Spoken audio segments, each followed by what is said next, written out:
Okay, my guest now this morning, I'm happy to say, is John Amaechi, the former NBA basketball player in the USA and now a psychologist and author. Good morning, John. Good morning. Good to speak to you again. A pleasure.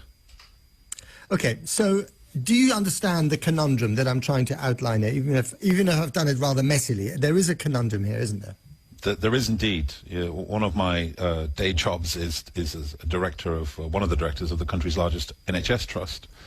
I've got 20-odd thousand staff and clinicians and carers to think about as I talk about this. I am heartened by people who want to protest, wear a mask. If I was responsible for local government where these things were going to occur, I would be handing out masks. The idea that you can socially distance whilst caught up in the passion of that kind of moment seems to me impossible.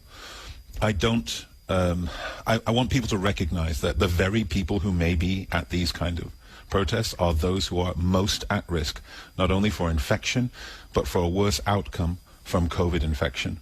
And I do not want to have them at risk. At the same time, I cannot ignore the fact that it is past time that we had this kind of reaction from allies and black people alike to systemic racism at home here in the UK, but also in the United States. It is a conundrum, as you point out. I don't think there's any point in telling people who have their minds set on this protest not to go. I do think what we can do is provide prophylactic support, that is education and PPE.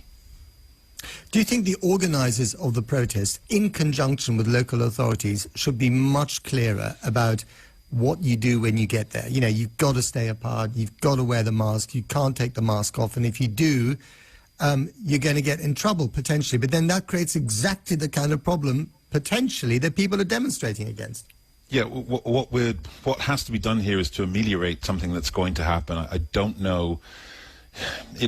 With my public health hat on, I cannot say that I would have organized the march at this point.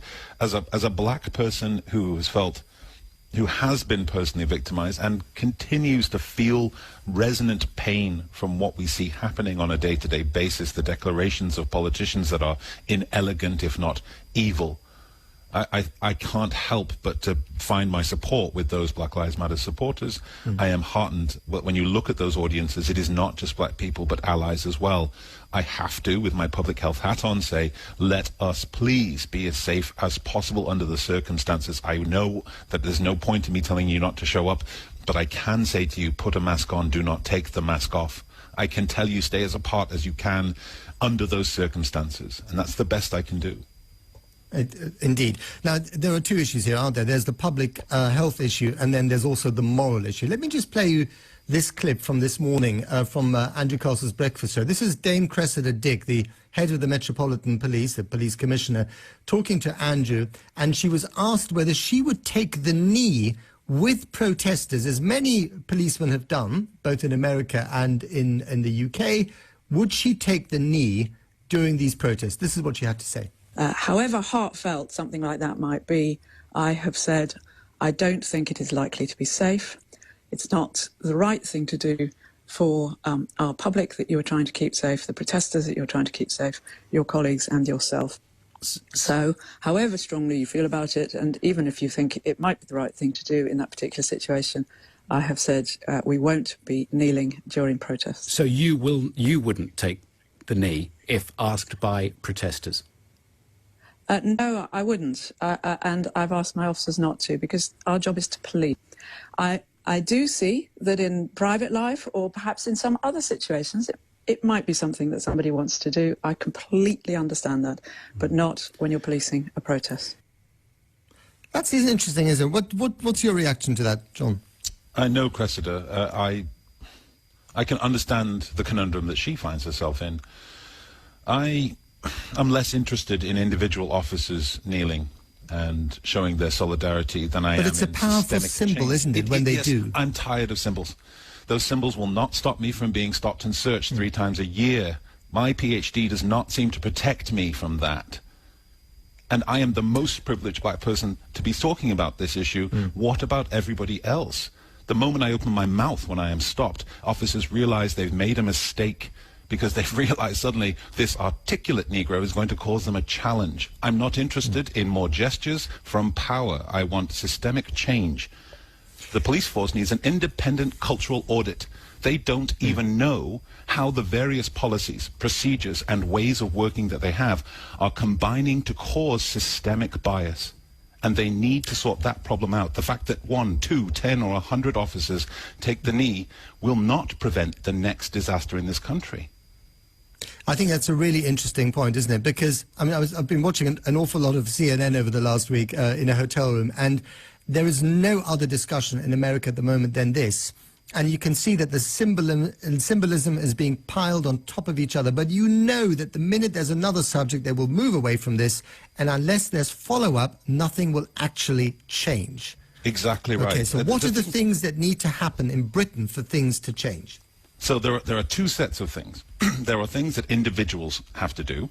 Individuals who care about this issue, whether nebulously or directly right now, allies and black people alike. And there are things that organizations need to do. On the individual side, it's really boring. I'm sorry. What needs to be done here is for you to look around at your sphere of influence. For some of the people listening, it'll be 1 or 2 people. For others, they will have companies that they own or that they are significantly powerful or influential within. And they have to look at their sphere of influence and say, I will dedicate myself to not just being not racist, because that's not enough anymore, but to being anti-racist and demanding that my sphere of influence behaves accordingly. My family, my friends. Now, for those of you with loved ones who are bigots, I understand that pain. Love is unconditional, and that is true, but proximity isn't.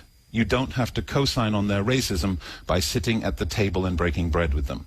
They do have to meet some standards in this world.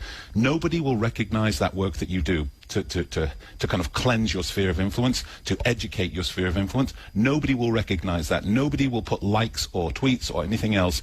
Your work will be invisible and it will be invaluable. That is what you must do as an individual. For organizations, as I said before, you need to do an independent cultural audit. Most organizations out there, whether they be the police force or big business, have no idea how singularly benign policies and procedures and ways of doing and values and norms and the unwritten rules combine to create bias. And they have to understand that status quo. Change is a science. It is not done by some ephemeral means. If they want to really make significant change, understanding the status quo, what is causing bias, must be the first step. And then a systemic, tactical route to progress and change can happen.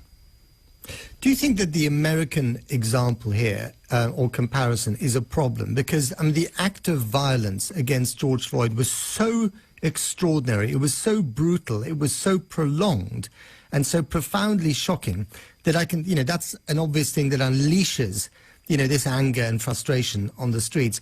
But at the same time, you hear an awful lot of people saying, well, actually, we're not as bad as America. America's in a class of its own. Let's not compare. And then, a lot of people might say, well, actually, that's, we're different, but we're bad in our own way. So, let's not use the American example as a cop-out from what's going on here.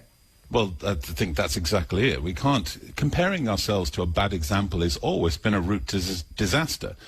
I mean, imagine that person who's overweight, and what they do is they look around until they find the most morbidly obese person they can see and say, well, I'm fine because I'm not as fat as that person. This is ridiculous thinking. You have to look at yourself objectively. As a country, you have to recognize, while we may not have some of the overt, the really inept racism, the kind of on-the-nose racism that really lights up Instagram. What we do have is a sophisticated discursive violence against black and brown people. What we do have is a really sophisticated way that people can use lovely sounding words to meet the same ends as the most Give me an example, racism. John. So if you just imagine on a daily basis, I'm a 6'9" black man. It is evident to me that unless I wear a suit, I am seen as a super predator when I walk down the streets. If it is dark, then people cross the street. I have a collection of credit cards that I have to hand in on a regular basis to banks. Because if I stand behind somebody at a cash machine and they turn and look over their shoulder, they see me and they press cancel, cancel, cancel, cancel. And when that card, sometimes it doesn't come out quickly enough, they just abandon it. They abandon it because a psychologist is stood behind them.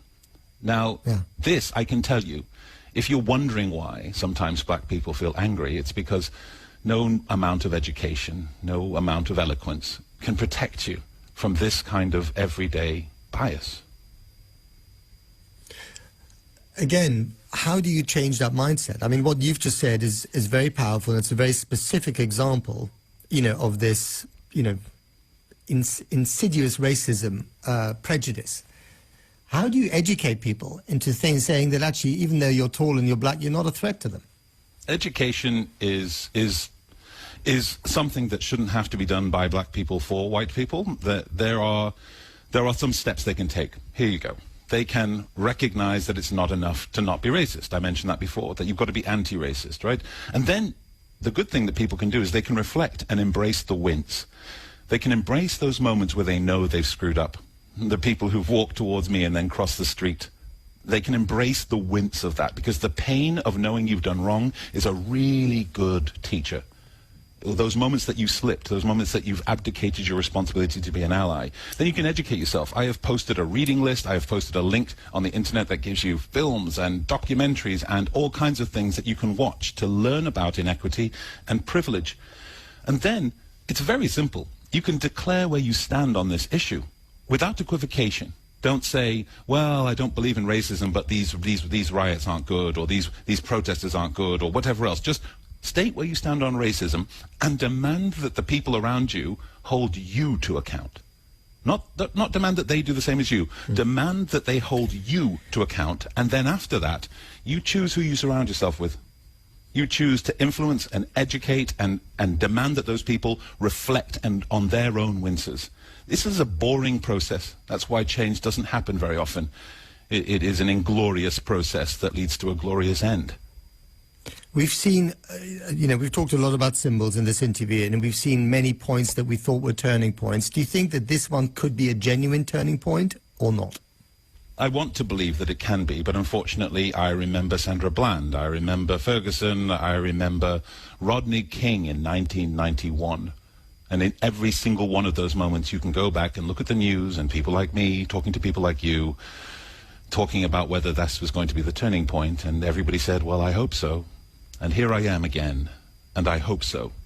But the people listening to this, you have a choice. You can either end your listening of this interview and think, he's just called me a racist, which is what I think is going to happen on Twitter, or you can reflect, wince, and decide to educate yourself and demand that those around you change. You can be a point of light in this, and nobody will know, except things will change.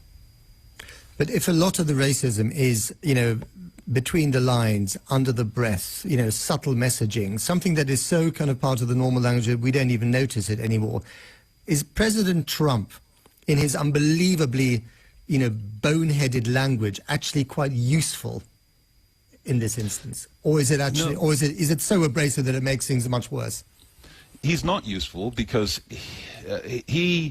I forget what it's called, but there's a political construct where somebody pushes the discourse so far to one side that things that previously would have been unsayable and uncomfortable now become normal. And the Overton Window, it's called. The idea, and that's what he's done, he's pushed the window of discourse so far to the violent right that now things that would have been unthinkable to say are actually quite normal to say. So he's incredibly dangerous. If he gets re-elected, what message does that send to you about the country that you used to live in, the United States? I'm almost certain he will be re-elected. Really? I lived in America. I think it's a real shame because people look at Americans now and judge it by Donald Trump, and they shouldn't. And they shouldn't judge the South by what we stereotype the South by. There are brilliant, wonderful people across America, and there are lovely people who are in my circle, or were in my circle, who voted for Trump because they gave him lower taxes, and the fact that he would grab a woman by her genitalia or make fun of disabled people or be a racist was immaterial to them. So when we talk about what really propagates racism, you have to realize that sometimes it's just self-interest. It's the fact that I'm better off. I'm afraid that my power will be compromised. Life is easier for me when every explanation is those people over there have caused the problem.